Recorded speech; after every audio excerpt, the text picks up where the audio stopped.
Doing a sound check up at the back. Am I audible? Okay, good.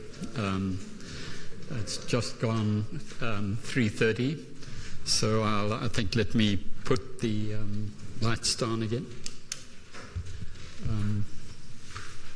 So this is the last lap, as it were, and the theme now is moving a bit away from the earthquakes themselves to what I've called in the title associated African geohazards.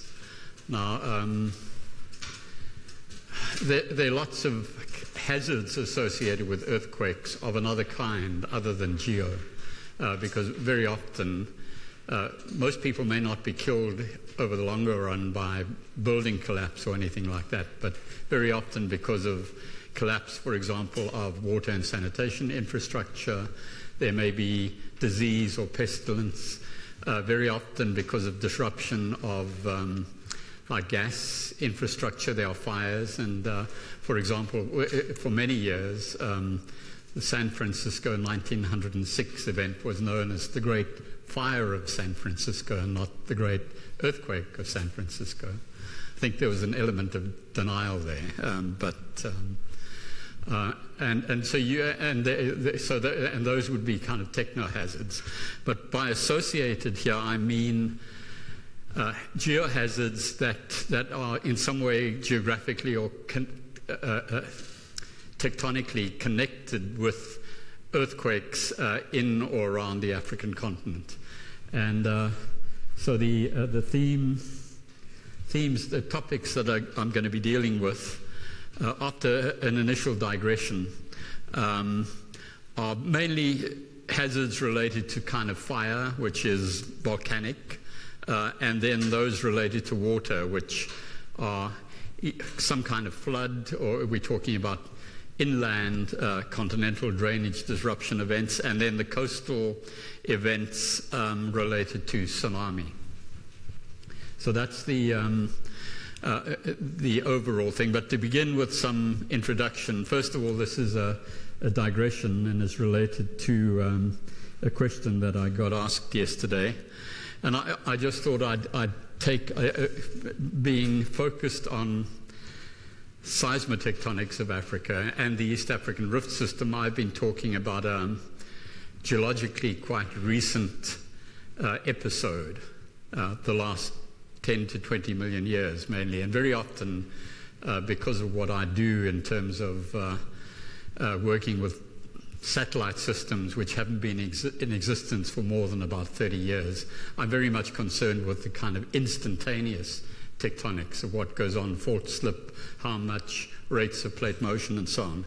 And it might help a little bit to step back and look at the bigger picture over longer periods of geological time. So this diagram is going back 750 million years before the present to what has become known as the Rodinia supercontinent. Rodinia was a supercontinent that existed from maybe as much as 1,000 million years ago, and was the last thing. Oh, sorry, what does this mean? Restart. No, we don't want to log off a restart. We want to keep on going. I don't know why it's doing that. We seem to have rescued it. I better keep an eye on that. So we went from Rodinia through to about 250 million years ago, what is generally known as Pangea, when the continents were all together, more or less, again. And so there one is dealing with a super cycle of the order of 500 million years old. And so it looks as if one has continental drift and breakup of continents, like what is happening on the East African rift system at the moment. And then after considerable periods, the continents reassemble more or less on one side of the globe in a particular configuration.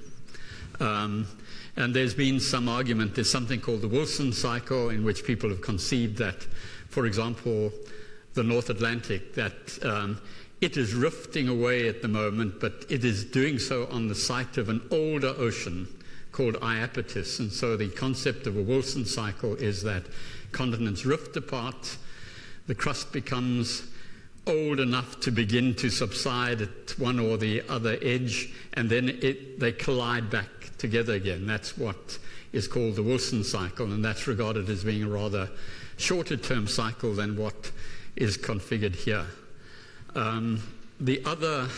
So that's sometimes called what people call the introversion hypothesis.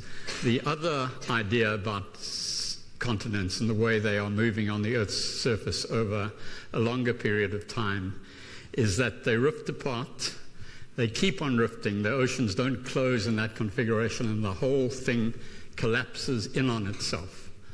And so that is these days called the extroversion theory of how supercontinents are assembled. So this is a halfway stage in which one went from one supercontinent, Rodinia, where what we call Laurentia, which is essentially North America, with eastern North America something called the Grenville Belt. This would be Texas down over here, and this is kind of Canada up in that part on the so-called Laurentian Shield.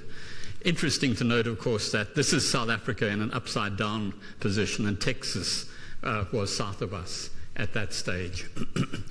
and so one then goes into a configuration in which what I called here East Proto-Gondwana land rotates around and closes something called the Mozambique Ocean and collides with West Proto-Gondwana land. So that's the closing in and turning inside out hypothesis. This is iapetus between Baltica, Laurentia, and parts of Gondwana land. That's northern Africa, essentially.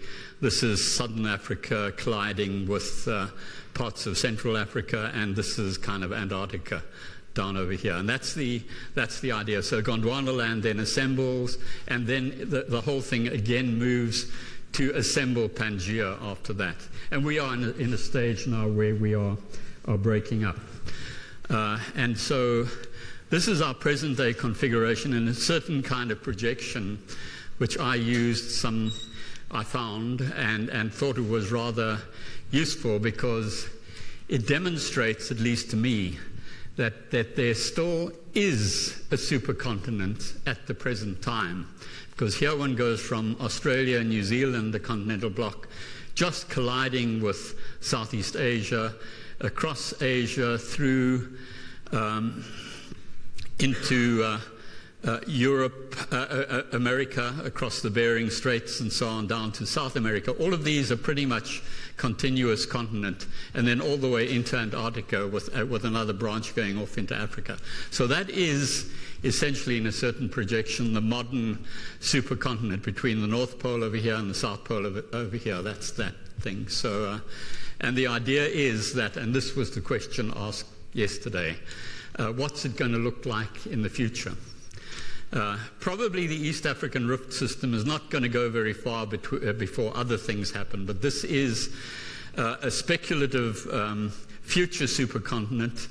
A friend of mine, Paul Hoffman, called it Amasia, which is because America and Asia form now the keystone central parts of that supercontinent, with Australia, South America, Africa, maybe Antarctica off the edge over here, and then new subduction zones forming around that, sort of pulling it all together in a way.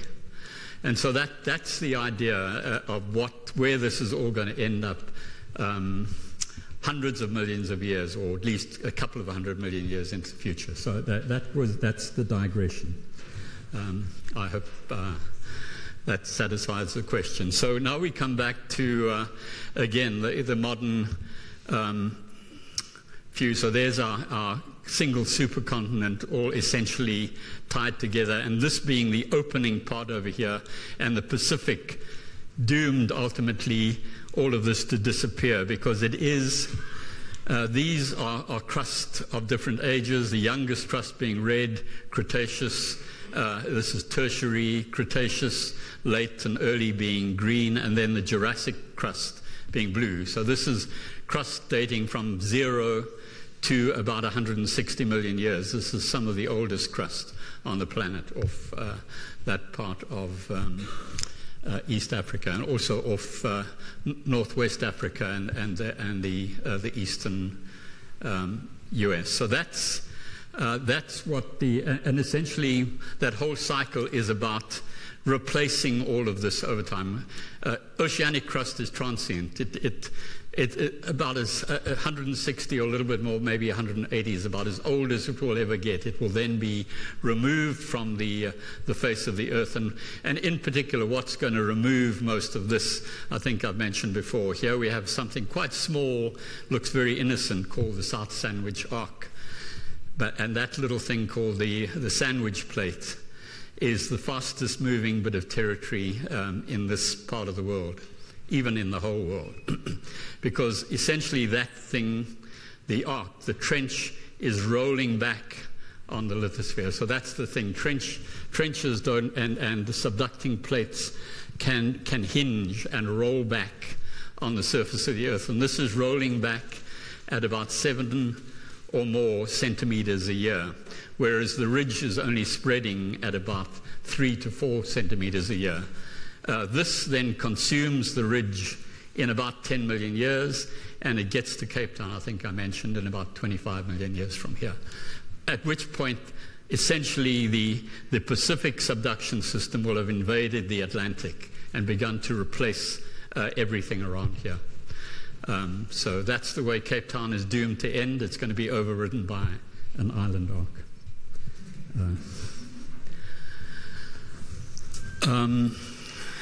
But probably it'll be gone long before then, for whatever, other reasons. But so here we have absolute motions. I should just go back and recap something. These are absolute motions you can see measured using the GPS system. And so each of these arrows represents a velocity that's the scale of 30 million years. And it's measured in terms of the International Terrestrial Reference Frame. We get successively updated versions of that. And it's what's called a no net rotation frame. It's purely mechanical construct made on the assumption, integrating GPS motions over the whole planet, that there is no net rotation of the lithosphere. So you can compute that and construct a reference frame accordingly.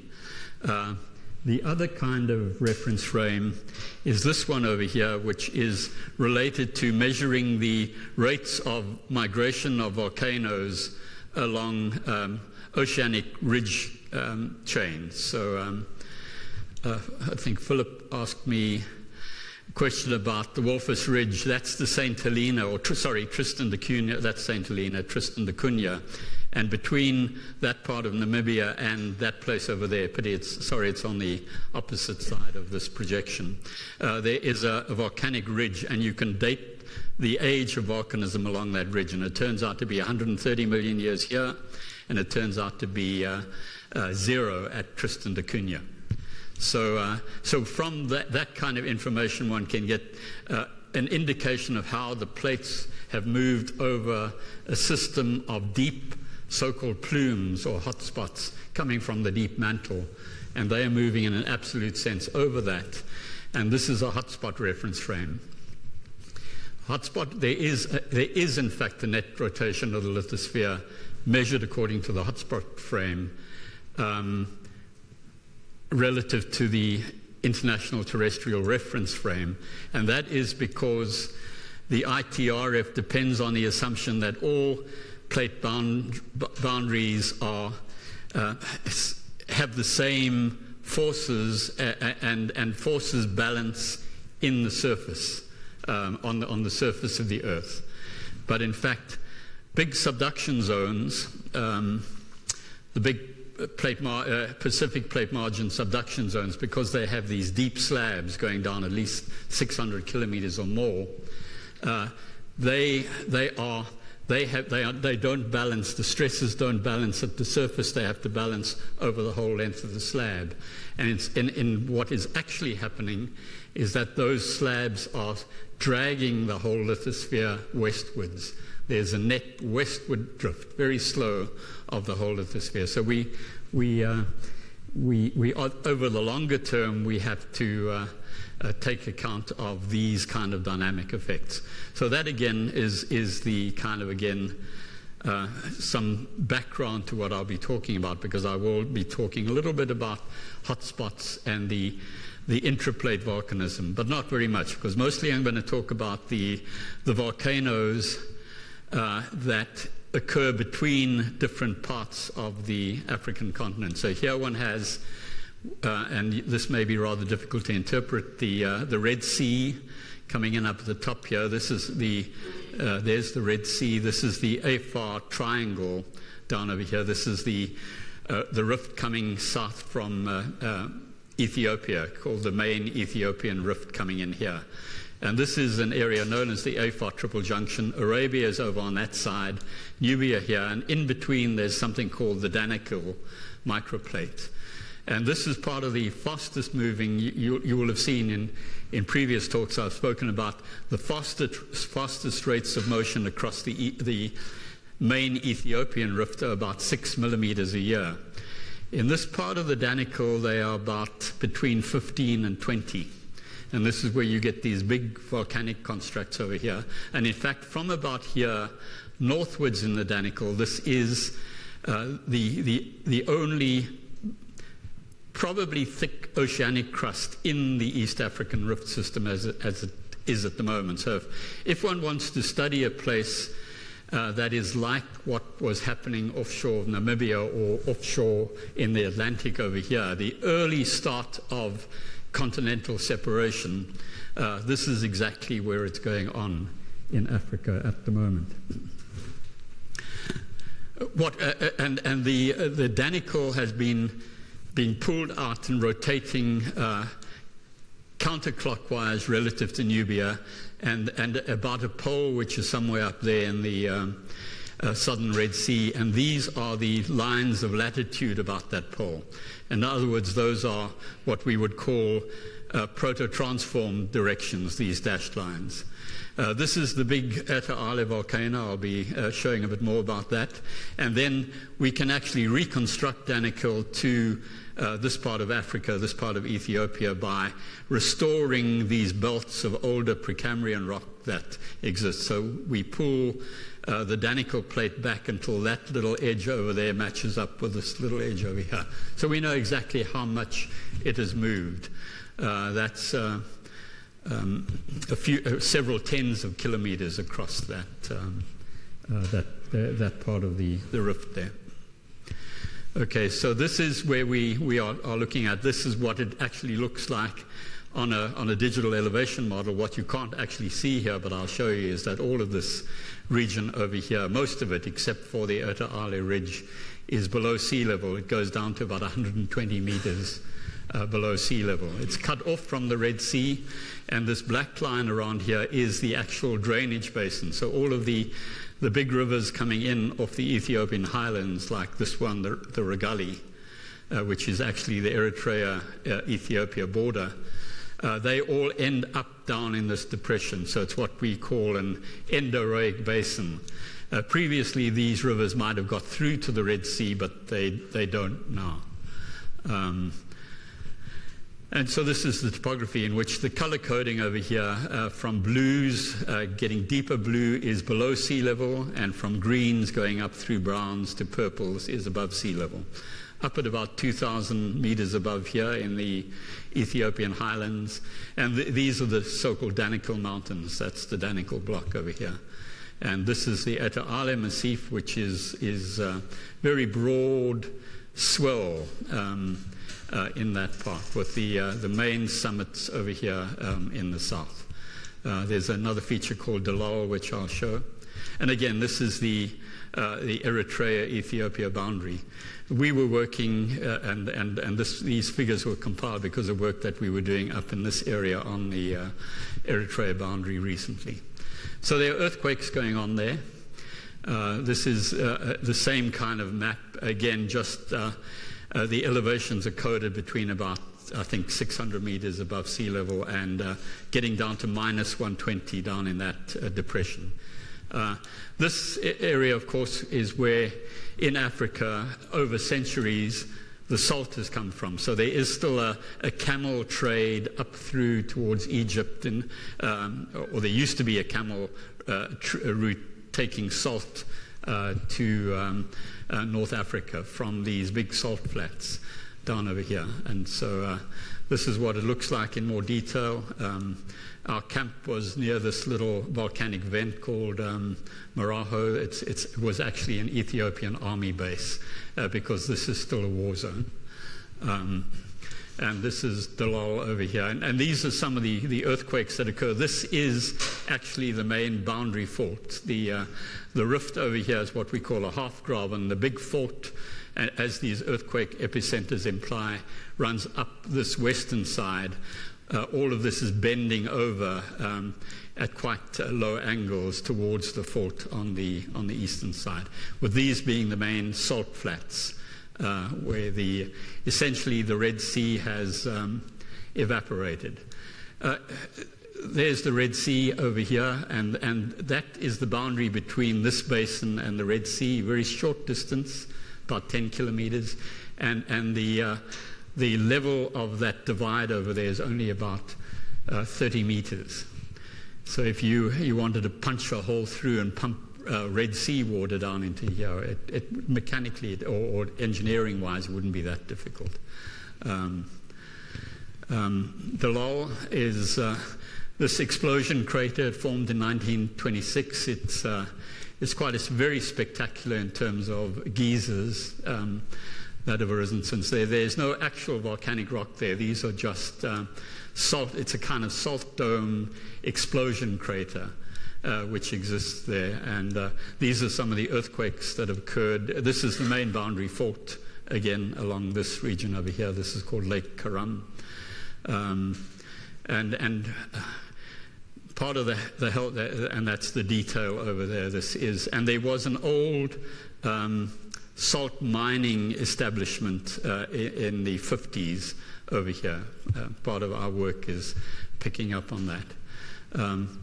From the point of view of our team that was working there, I've not ever been there myself, but I had to supervise a hydrogeological team in that area, including my son, Michael, who was there.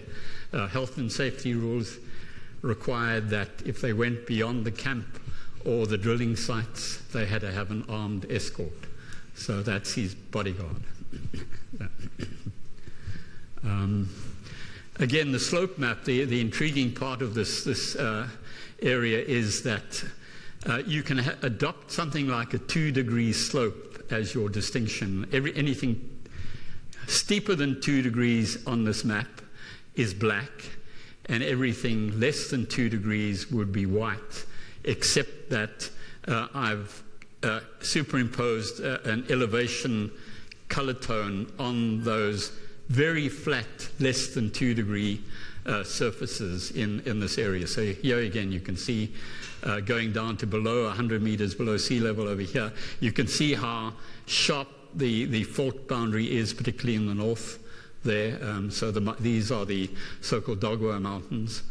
And this is Eta Ale. So it looks almost like an island sitting in the what was formerly an arm of the Red Sea. And the Red Sea at that stage, the lowest point between the Red Sea and the Danakil Depression is over here. It's only 19 meters. So sea level rise of about 20 meters, which would have occurred about 3 million years ago.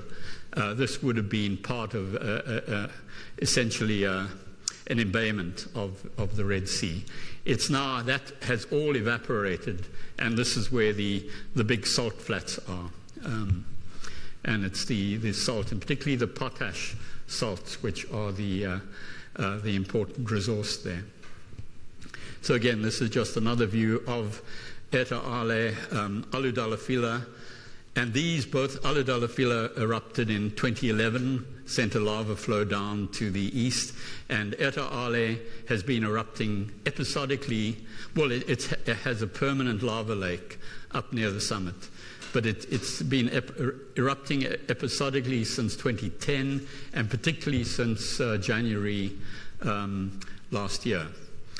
And so because I had a team in here, I at one point became involved in almost daily monitoring of the volcanic episodes in this area, just in case we had to issue evacuation instructions. So that's the overview, the view of, that's the satellite imagery. The other, apart from Aludalafila, and I think that's its recent lava trace going out to the northeast there. Nubro in 2011, there you can see that very black thing snaking away from the main crater, which is here. That erupted in 2011. And you may have noticed on the seismicity map, I should have pointed it out at the time, that there was a huge cluster of earthquakes, a big earthquake swarm happening in 2011 at about the time or just before that volcano started to erupt. But we're looking at Eta Ale now, and this is it. And again, you can see some of the more recent lava flows. They generally tend to show up as black. This is what you see if you look at this on Google Earth, with the main summit craters being in this area. There's a northern one, a bigger one, which is mostly frozen over and congealed, and then there's the smaller active crater, which is this, the sort of active lava lake right up at the top, at about 900 meters above sea level in that instance. So there we are.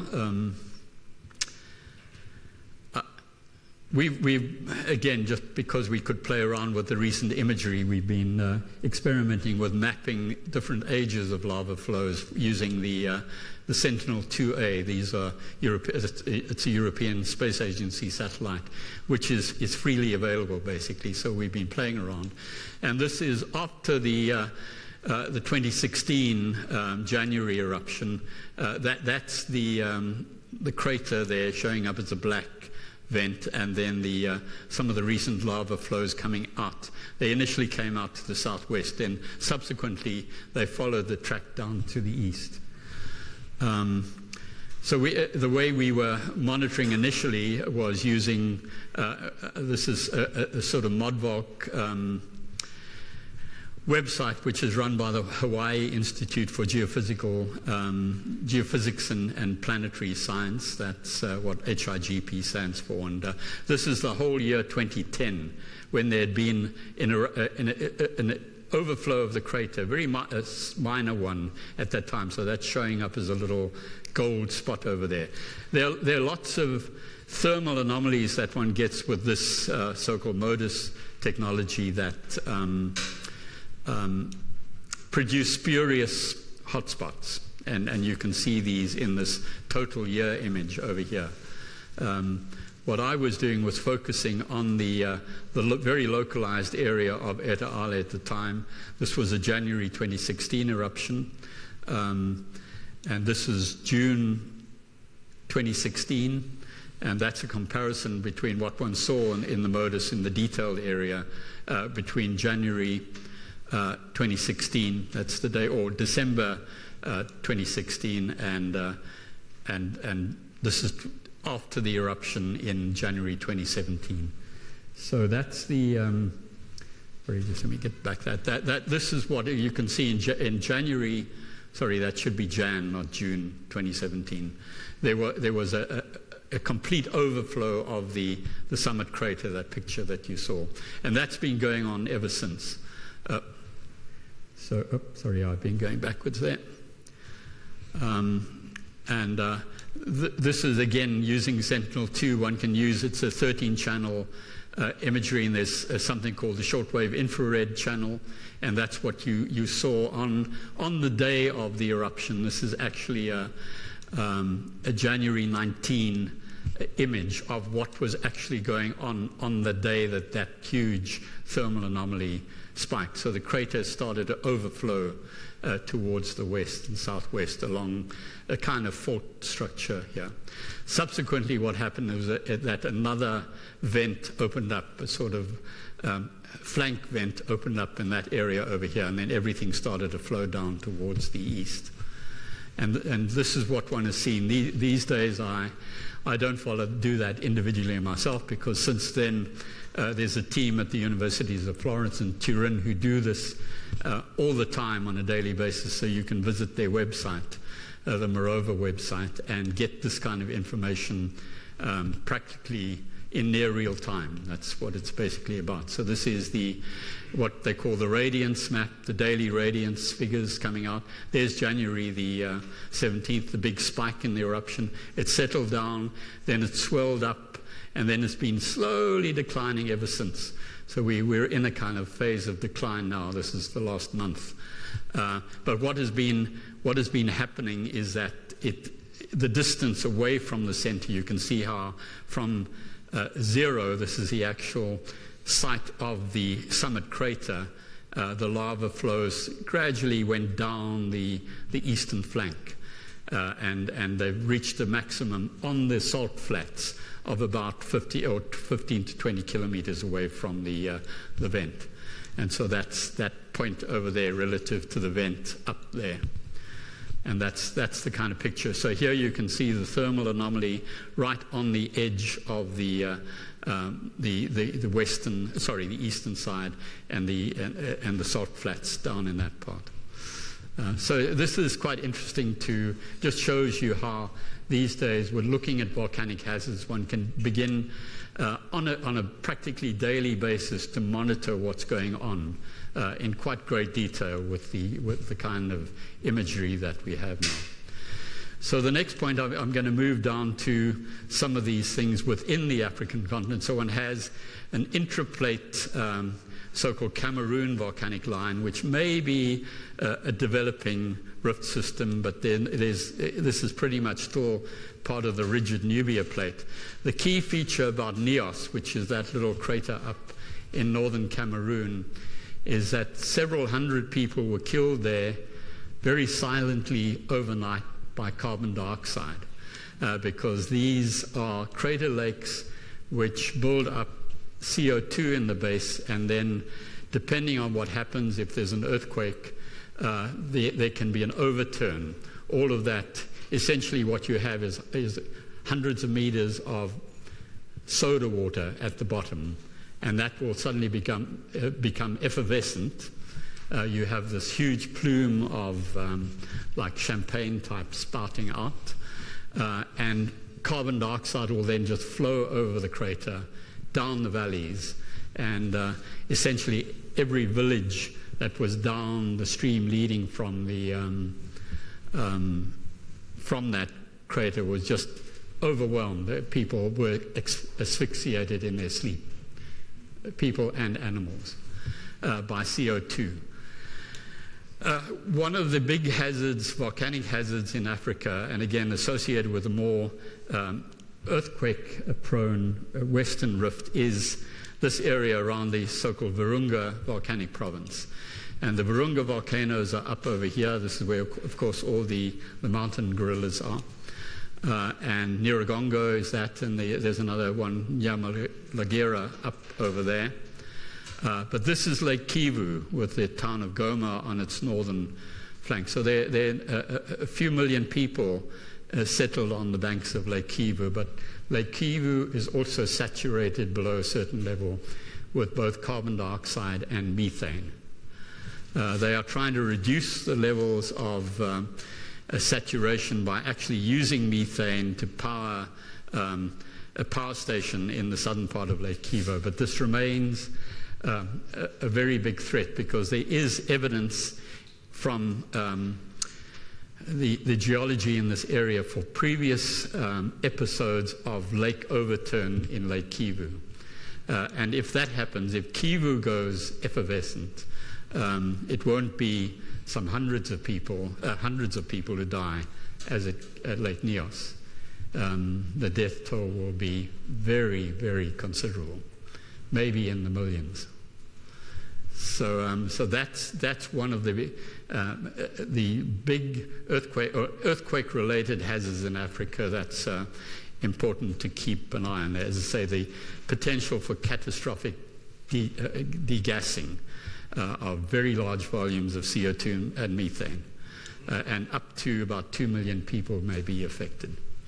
So, and then we go on to another kind of volcanic hazard in Africa, and that's exemplified at the moment in the Rungwe province. Also is the case in there are a couple of Nabro is one, and another volcano which I didn't point out in the northern part of the A4 called Alid, which is in Eritrea. These are explosive. They are more granitic or trachytic magmas. They're not basaltic. Basaltic magmas generally give rise to so-called effusive eruptions. So as Erta Ale is, the basalt is effusing, it's going down the slope, it's going down slow enough that you can run away from it, and so it doesn't pose, and this is what's happening in Hawaii, it doesn't pose a very great danger per se, whereas explosive eruptions, this is Mount Rungwe, when that blows, it will send pyroclastic flows and ash out to a radius of about 300 kilometers or more around that. And again, that's a very rich and heavily populated area of southwestern Tanzania at that time. And the last known eruption was about just over 1,000 years ago, or about that. The largest eruption that we've seen from stratigraphic evidence in the lakes around us, including Lake Tanganyika and Malawi, was about 4,000 years ago. So there are lots of hot springs in this area, and one of the reasons, this is a geological map, I won't go into the details. One of the co-authors on this paper is Evelyn Mbedi, who's a geologist at the university. She's a professor at University of Dar es Salaam in Tanzania.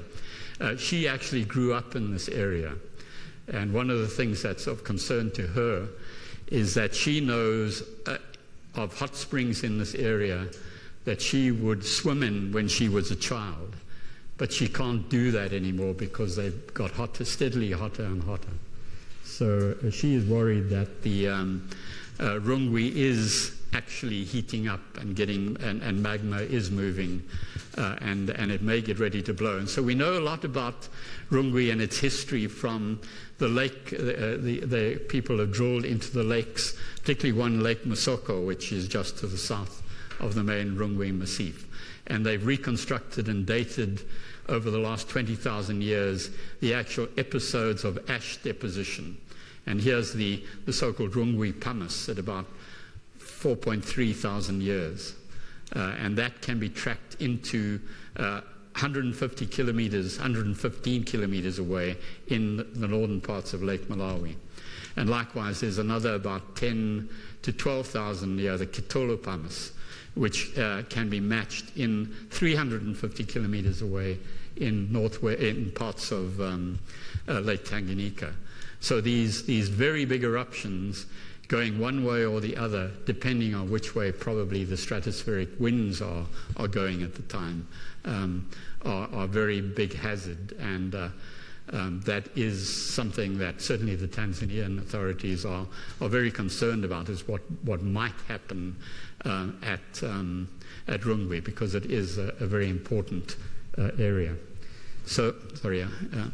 So now I'm going to move into Kathala, and this is an oceanic volcano in the Comores archipelago, very close to the Rovuma Somalia plate boundary, with maybe parts of the Lwandle plate coming in over here into Madagascar. And this is the region that's exemplified in this area. There are two graben structures there. I won't go in to say too much more about that. But one of the key features, this is the overall oceanic setting, a very old oceanic crust of the Kathala Massif and the Comores archipelago. And one of the key features about the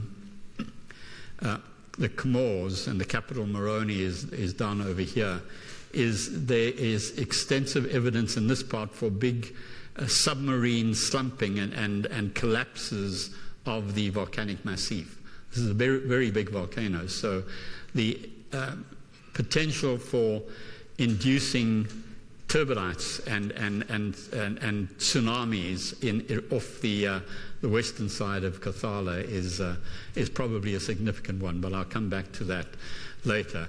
Kathala there were people evacuated in an explosive eruption in 2005, and these are pictures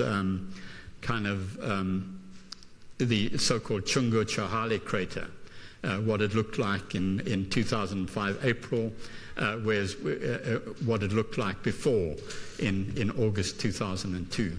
And so we've been monitoring that. And then in 2007, there was an effusive eruption. So you can see the crater went from being a fairly spectacular hole in the ground, and a quite deep one, to being completely filled up with basalt lava, just a big plate there.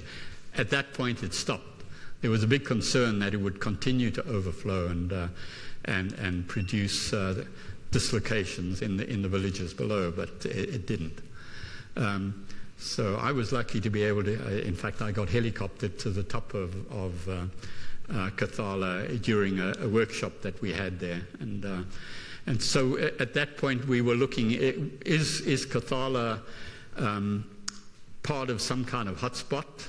Or is it actually a plate boundary volcano? And my conclusion, at any rate, was that it is actually not an intraplate one. It's on what I believe is the Somalia plate boundary in the north there. And that may have been hotspot pre-weakened in parts, but essentially this is a significant hazard but requires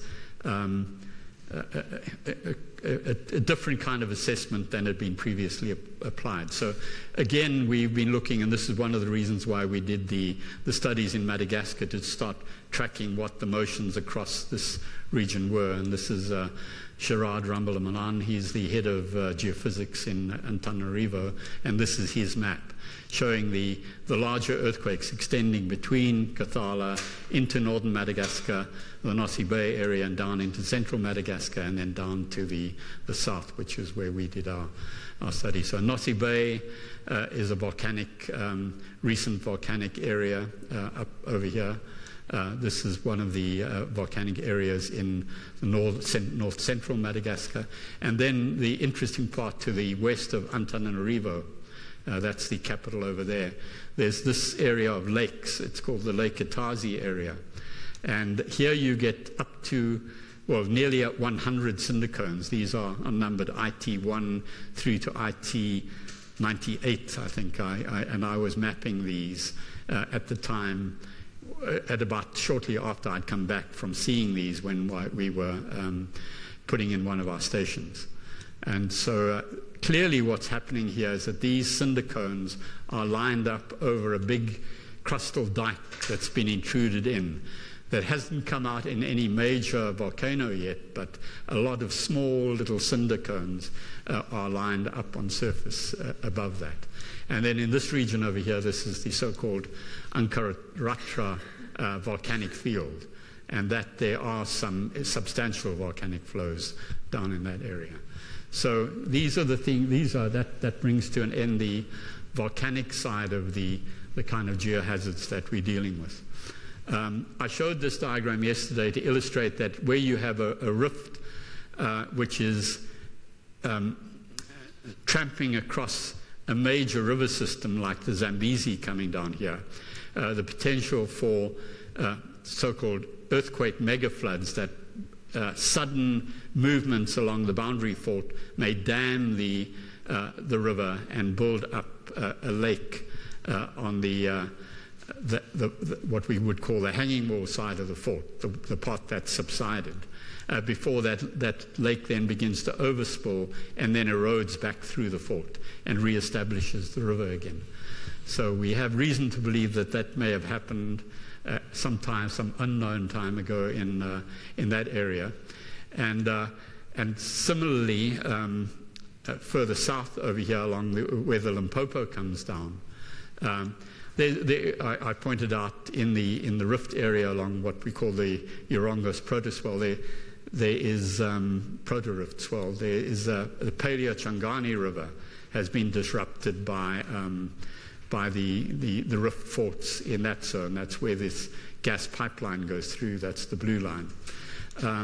But the Paleochangani was probably an element of this this big delta system. So here's an interpreted, essentially it's a geological map of the former delta channels coming away from the Limpopo. The Limpopo radiated out into a huge delta system, which has since been built up or uplifted by the tectonics above sea level.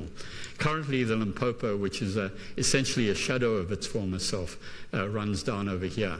But essentially, as a major big river coming from far inside Africa, it had a huge submarine, probably at that stage, submarine delta system. So that's that area over here, and the Limpopo at that stage probably is what is the Zambezi now, ending up coming out here. Currently, of course, it goes out into the Zambezi through Lake Chobe, which is up in that area over here, and then down across into Kariba and then down. So that, again, the disruption of the Paleo-Limpopo by this faulting coming across here is what is of interest. And if you look at it in detail, here's the Okavango Delta. I just put a part of a satellite image on there. This is the Chobe River coming down over here, leading into the Zambezi and the Kariba area as a whole. But presumably all of this ended up originally going down and out into the Limpopo over here, being cut off by uplift in that region over there. And that's so that's this, for example, is one of the more recent faults within the Okavango region there. Again, we suspect a large magnitude 7.5 earthquake, total length about 123 kilometers, displacement during the faulting event about 4 meters. So one does get big earthquakes over here, and the question is, if you had a major earthquake along the Chobe fault at the current day, what would it do? And again, you can envisage that it dams up that part of the upper Zambezi and sends it back down here into Lake Magadigadi. And you get evidence of these former shorelines in this area, possibly indicating that this kind of thing may happen every few thousand years or so. So that's the interior. These are part of the interior flooding consequences of tectonic activity in the East African rift system. Coming to the tsunami, so when one looks at the Western Indian Ocean and just considers only what's in this region, where might the tsunami hazard arise from? In terms of subduction zones, there is this thing called the Makran, where large earthquakes are possible. The city of Karachi is over there. So Karachi is a city of millions of people, which is in a very hazardous zone, but a major magnitude 8 kind of earthquake, which is easily conceivable over here, could quite easily send large tsunami waves down into both Northeast Africa and along the Indian coast, even reaching towards northern Madagascar. Most of South Africa is more or less protected against that. Submarine slumping off here is a possibility, and the collapse of Kothala is another one. And then, of course, I've already pointed out that we have evidence for large-scale submarine slumping off this part of Southeast Africa related to the propagation of East African rift system in there. But then again, there are the submarine collapses off Reunion, may have implications for Madagascar, and then Marion Island, but that's a long way from anywhere and probably not very far. The most significant may well be the area off the Rovuma River in northern Madagascar, southern Tanzania. This is the area where the recent gas deposits have been found, and there are all kinds of plans to put big harbour facilities in to one of the bays just south of the Rovuma. So that would be where Mozambique's new gas developments are taking place. So the potential for harbour inundation by submarine slope collapse related to the tectonic activity there is one of the hazards that has to be considered. Now we come to the further tsunami hazards, and of course there was a death toll both in Kenya and in Somalia because of this event. In other words, the Boxing Day tsunami in 2004.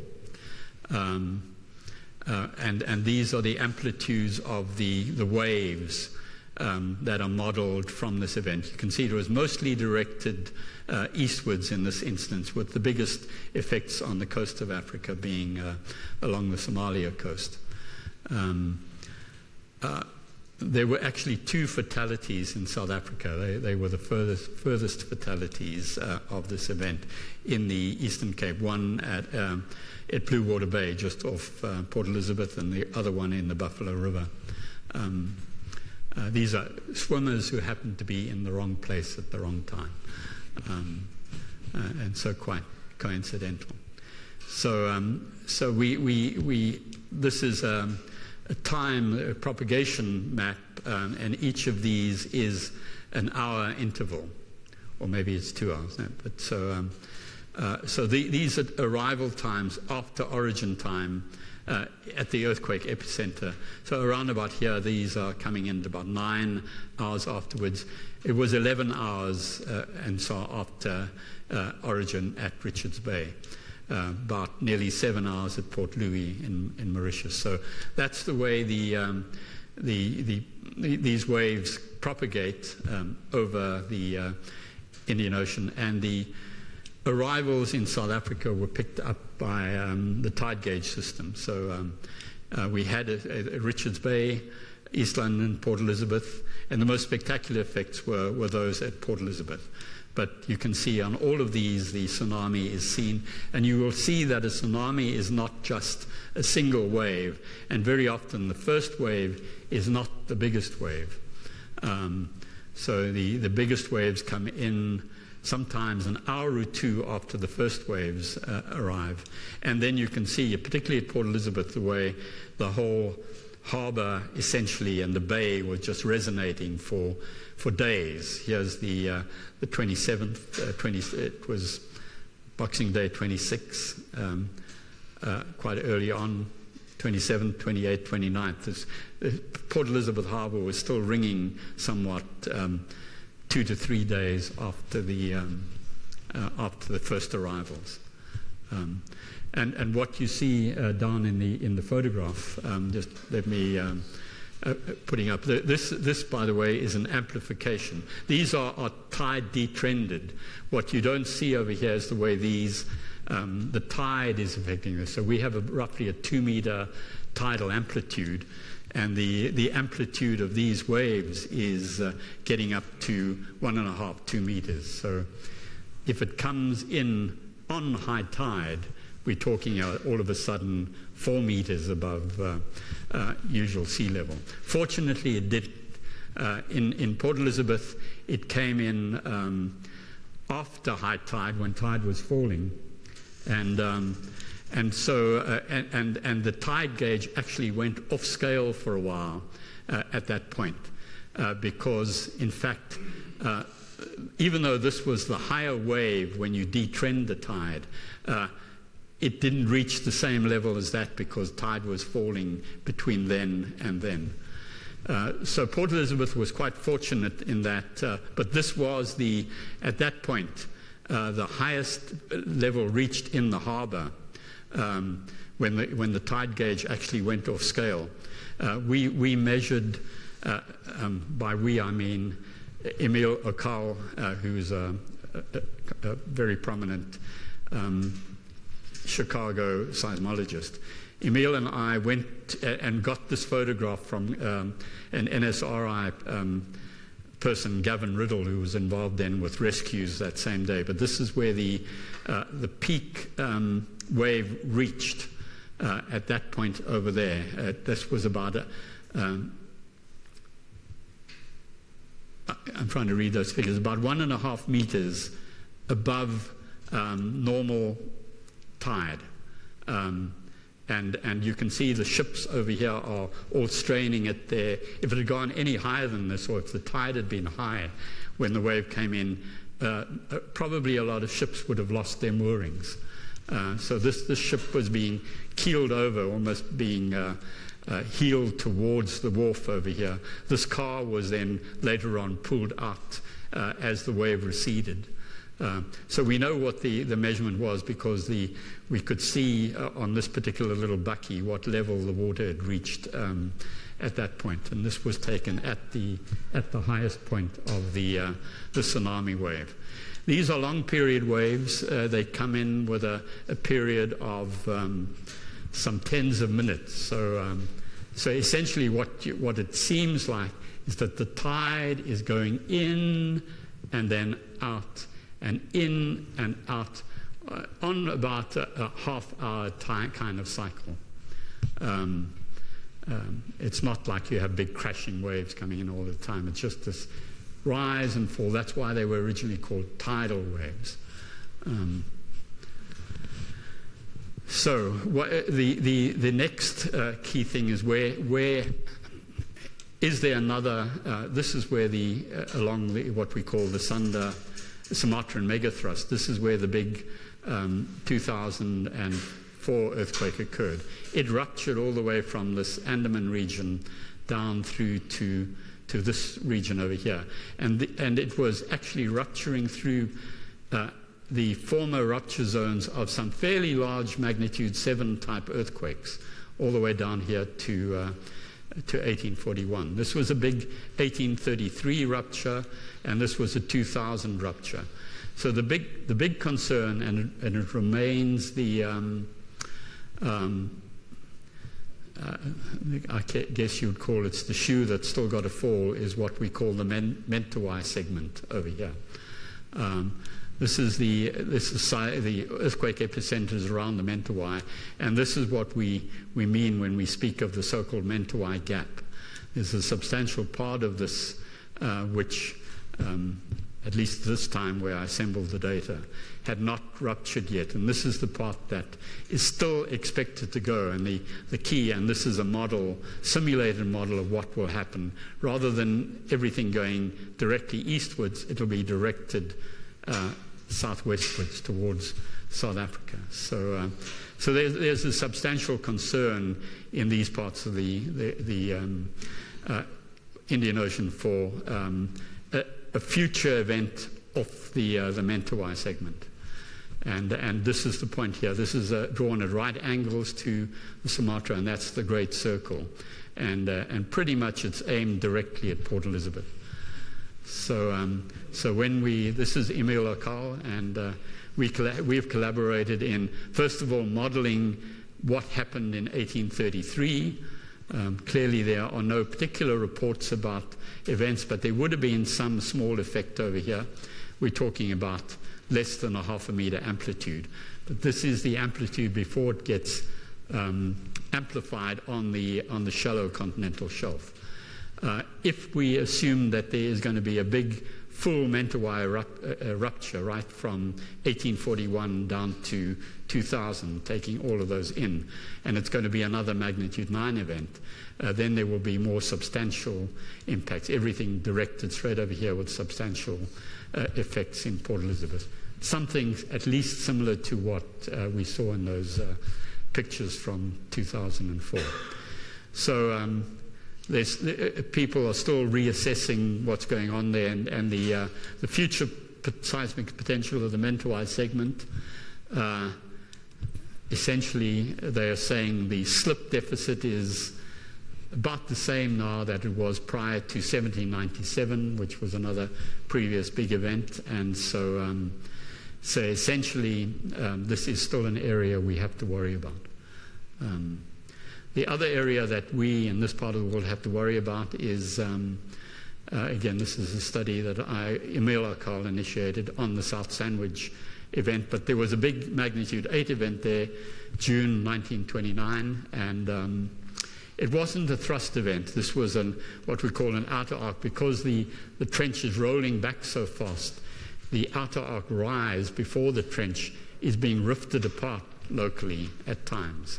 And so this was a big rift earthquake on the subducting plate. And it's what we call an outer arc rise, normal faulting event, which would have had largely effects on the Brazilian Argentine coast because of the orientation, but also some small effects in West Africa. But we couldn't find, we've looked in the literature, we couldn't find any coherent, say, news accounts of anything abnormal. Mostly it wouldn't have affected the South African coast much.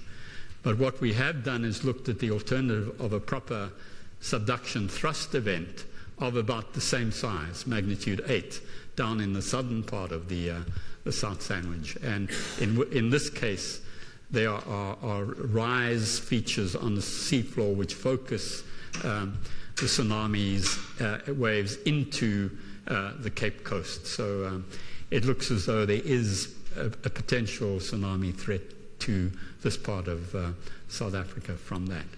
And so we played around with normal fault simulations, outer arc rise events in this place, and so on. An outer arc rise event could be about the same, but maybe not quite as focused as the thrust event. So those are the kinds of hazard that's are associated with earthquakes. And in these latest instance, some of them that are very far away from South Africa. So we've gone in the space of this course from earthquakes and tsunamis up in the Lisbon area on the North African coast, and we end with faraway earthquakes and tsunamis in Cape Town. So hope that cheers you up.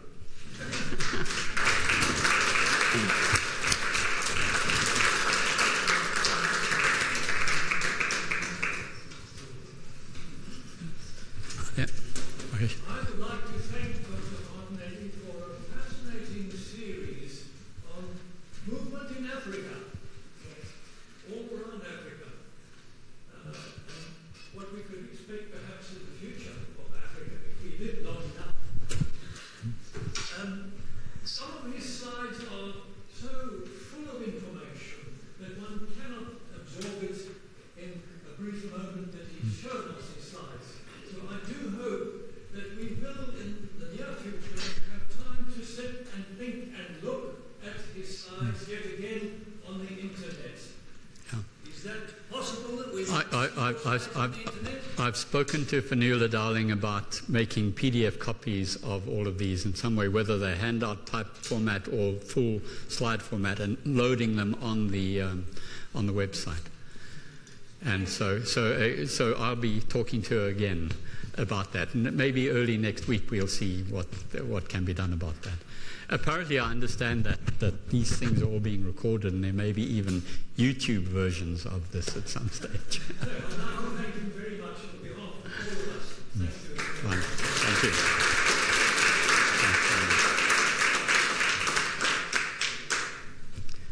Shall I switch lights on? Yeah.